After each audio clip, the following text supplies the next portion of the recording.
Yahweh Bahashim Yahushai, Barak Yahweh Bahashim Yahushai. Let's hop into it. Very simple. Esau cannot be saved. The white man is Esau. The white man cannot be saved. You cannot save him. Judgment and punishment is coming to him regardless. You could try to say that he's not running the world, that he doesn't have anything to do with the fourth beast that is running the world. At the end of the day, just for the things that they done, they're going to receive punishment for it. All the heathens on the earth is going to receive judgment. And they're going to be subjective to the Israelites when we're put back in power. Period. No matter what you say. And I'm going on this rant because I see people you just want to save the white man. You either want to say, well, the white man is not Esau. Or you want to say, well, Esau was already destroyed and Esau isn't around to today. So the white man can't be Esau because they're ruling and they're around to today. Or you want to say, well, Esau is not ruling because of the fourth kingdom or the fourth beast is not Esau. And Esau is not ruling because Esau had got out of Babylon too. Ancient Babylon. Esau was under subjection in ancient Babylon, where everybody knows Esau was plotting, was happy that the Israelites were taken down and took it captive into Babylon. But even still, you want to just use some type of way to escape. If you believe that the white man is Esau, you want to use some type of way to escape Esau for being in rulership at the end of the earth, because you want them to escape judgment and being destroyed completely. Or you want to say that Esau is not the white man. And it makes no sense at all. At the end of the day, they can't escape. The fourth beast is, everybody knows, is about the Iron Kingdom. The Iron Kingdom, Rome. Who were the Romes? Esau was Rome. Rome is not a nationality. It's a system just like America. You have America. And then you have different races or different nationalities in America. So who was ruling? There was different nationalities because there was Israelites in Rome. But who was the nationality ruling Rome that was responsible for Rome? It was Esau. Esau, Edom was the people that was ruling there. Esau, Edom is the people that is ruling in Mystery Babylon. You want to talk about the fourth beast? The fourth beast will be all of the heathen nations together, all their armies together as one big army, one big massive system. What is it? Communist system or something like that? One big heathen nation together. That's the fourth beast that is going to come up against the Lord and is going to be utterly destroyed. But who's running that? Who's on top of that? Who's the world power of that? Who's the strongest force of that? Esau, Edom. Just look at the world today. Who's the strongest army? Who's the world power of the world today? It's Esau, Edom, America. So it's not a far-fetched to compare that to being ancient Babylon to today. If you had to choose one people on earth that's going to be strong enough to fight against the Lord and meet the Lord in heavens, who would that be? Because it makes no sense. Who runs the heavens on earth right now? Who tells you what area you can fly over and what area you can't fly over? Who tells you if you can get a space force, if you could go out into space? Go right now. Get a plane right now and try to fly into space. Who's going to meet you up there? Israelites aren't going to meet you up there. I guarantee that it's going to be the white man that's going to meet you up there with a fighter jet and tell you need to get down right now. Either it's going to be a Russian white man, or it's going to be an American white man, or if you get too close to the Chinese, if you get too close to Moab and China, it's going to be Moab that's going to meet you. But even if you go over there, the white man's still going to be over there to see what you're doing. Who controls the heavens right now? For the majority part of the earth. It's the white man. It's Esau who controls it. So who's going to be meeting the Lord in the heavens, which is the upper skies and space? Who's going to be meeting him there to fight against him? It's going to be the Russians, America. It's going to be Esau, Edom, together in Moab, all together under subjection, under the rulership of probably America because they're the biggest superpower, or you could say Russia. But they're still Esau no matter what you want to say. It's still Esau, Edom, no matter what you want to say. You could say that this is Western Esau, and then there's an Eastern Esau, which is Russia. The Eastern leg, the Western leg. You could say that, but at the end of the day, they're going to be on the forefront when it comes to fighting against the Lord. They control the heavens. They have the spaceships. They have the fighter jets that is going to fight against the Lord in the upper heavens when the Lord comes back. So that gives you your clue right there that Esau, Edom, or just the white man that we call him today, is ahead of the fourth beast. Is in control of the fourth beast, is a part of the fourth beast. You don't understand that, then you just a dumb fuck, or you just want to try to save them, or you doing this for a different reason than just for the Lord. You doing this for other reasons. You want people to like them, which you want them to like you, which means that you probably want Esau to like you. That's it. But I ain't doing this to get people to like me. I'm doing this for the Lord. That's the only one I want to like me is the Lord and my brothers in this truth. I don't care about having followers. That's what a lot of people you do. If you got a job in this, if you're somewhere at a school preaching this, it's obvious that you're a false prophet. You ain't doing this for the Lord. The only place that you should be preaching this word and teaching this word at and using your social media and different platforms that the Lord created for this word to be spread is on the highways and byways. That's the only place you should be teaching this word at. If you're out somewhere in a school or a college teaching this word and you're teaching to Edomites and stuff like that, you doing it because you want them to like you. Period. Because you want them to like you and you're a false prophet, bro. Period. If you can't understand that the white man today is the world power and runs the world. You could say British white man, you could say Russian white man, American white, it don't matter. You could say the Jewish people over there, which is Esau, Edom, which is Amalek. Same people. You could say them at the end of the day, those people are going to be the people that's going to be fighting against the Lord, that's going to run and rule the fourth beast that is going to fight against the Lord. Rome is white people. Have you been to Rome? Who runs Rome today? White people. Esau, Edom runs Rome. The Roman Catholic Church, who is the Pope? Who is the Pope? He's no different from the white people over here in America and the white people over there in Russia.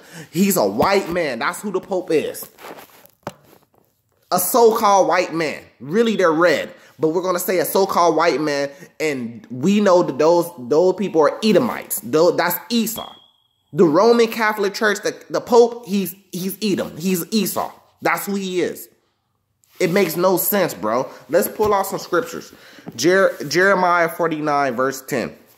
But I have made Esau bare, and I have uncovered his secret places, and he shall not be able to hide himself. His seed is spoiled, and his brethren, and his neighbors, and he is not. Let's keep moving forward. Let's go with second Esdras 6 verse 9. For Esau is the end of the world, and Jacob is the beginning of it that follows. It don't get no more simpler than that. You can't regard that verse. You could do whatever you could say whatever you want to try to save them, but you can't regard that verse, bro. Esau is the end of the world. You know, man, you boys is hard-headed because I know why you boys is doing this. You ain't doing this for the Lord. And that's okay because you ain't going to be saved. You're going to be destroyed. You're going to be destroyed. You ain't doing this for the Lord. You doing this to get likes, to get people to like you. That's what you doing this for. You want to be able to save Esau, Edom because you're in their system. You like them and you want them to like you. Come on, bro. It don't get no simpler than that. It says Esau is the end of the world. At the end of the world, when the Lord comes back at the end of the world, that last horrible day, which is going to be a great day for us, Esau, Edom is going to be running. He is the end of the world, and Jacob is the beginning of it that follow. Everybody know that's the kingdom. Jacob's going to have the kingdom that followed. Everybody knows that. Very simple, cut, dry, period. Nothing you could say about that, bro. Nothing you could say about that. You could go back to the fourth kingdom in ancient Babylon and say Edom was under subjection there too, and he got out the band. But at the end of the day, it says Esau is the end of the world. Jacob is the beginning of it that followed. That hasn't happened yet. Matter of fact, let's go to Obadiah. Obadiah, verse 1 Let's start at chapter 8. Shall I not in that day, saith the Lord, even destroy the wise man out of Edom? Why is the Lord saying that? And understanding out of the mount of Esau? Simple to me. Keep going. Verse 9.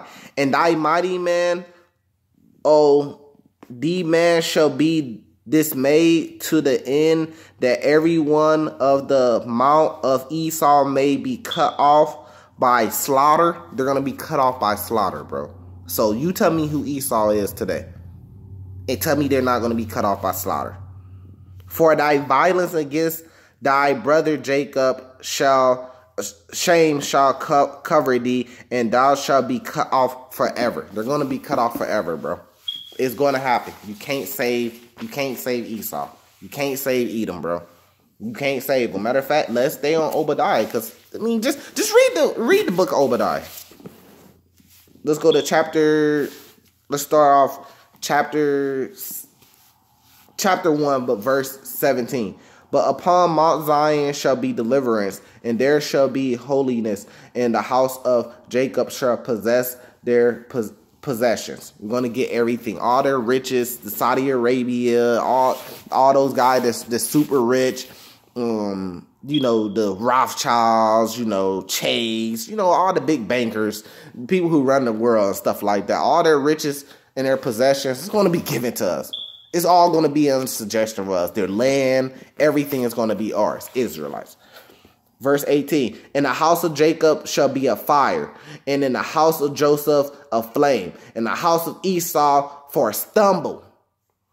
And they shall kindle in them and devour them, and there shall not be any remaining of the house of Esau, for the Lord has spoken it. This is talking about the end times, bro. This is what's going to happen. This is what's going to happen during the last days. Their house is going to be a stumble, and there ain't going to be no remaining of them. And that's just period. I mean, just going back to second address, verse 6. I mean, chapter 6, verse 9. I mean, Esau's the end of the world, and Jacob is the beginning of it that follow. It's very common sense. This stuff is not people making it, you making it too hard than what it is. This Bible is not confusing. It's very simple what's going on. Since the beginning of time, since the beginning of Esau and Jacob, there's always been a battle, and Esau always been pretty much hating off Jacob. And we've been not following the Lord, and we've been going into slavery and all that type of stuff, but the kingdom was always promised to us because we have the promise, we have the blessing. We didn't sell our birthright to the kingdom. So we're going to get the kingdom, and Esau's not going to get the kingdom. Remember when Esau and Jacob came out, it said the elder should serve the younger. What was it referring to? What was it talking about? It was talking about when the kingdom comes, the elder, which is Esau, is going to serve the younger, which is Jacob. It's just very simple. The fourth beast, the fourth kingdom shit, at the end of the day, it's common sense what that is. It's the beast that's going to come up against the Lord when the Lord comes back. That beast is a combination. It's not just Esau, Edom. It's a combination of all the heathen nations on earth. It's all of them, because they all have to be punished. They're all going to come together to come up against the Lord. But who's going to be in control of that? Who's going to be the top dog in that? It's going to be Esau, Edom. That's going to be the top dog of that. I'm not saying that the fourth beast is Esau, Edom, but Esau, Edom is a part of the fourth beast that's going to come up against the Lord. You want to say it's the Roman Empire revised as Mystery Babylon to today? Okay, so what's Mystery Babylon to today? Because I could take our map right now, and I don't see any place on the map that says Mystery Babylon that points to say this is Mystery Babylon. So we have to figure out who is Mystery Babylon to today. It can't be that many places. It ain't that many places. Is it an African nation somewhere? Since Africa is many countries? Or are you still saying that it's Rome over there with the Roman Catholic Church and stuff like that? That's Mystery Babylon? Is it America? Is it Russia? Is it China? Is it one of the Koreas? Is it the fake Israelites over there today? The fake Israelis over there today?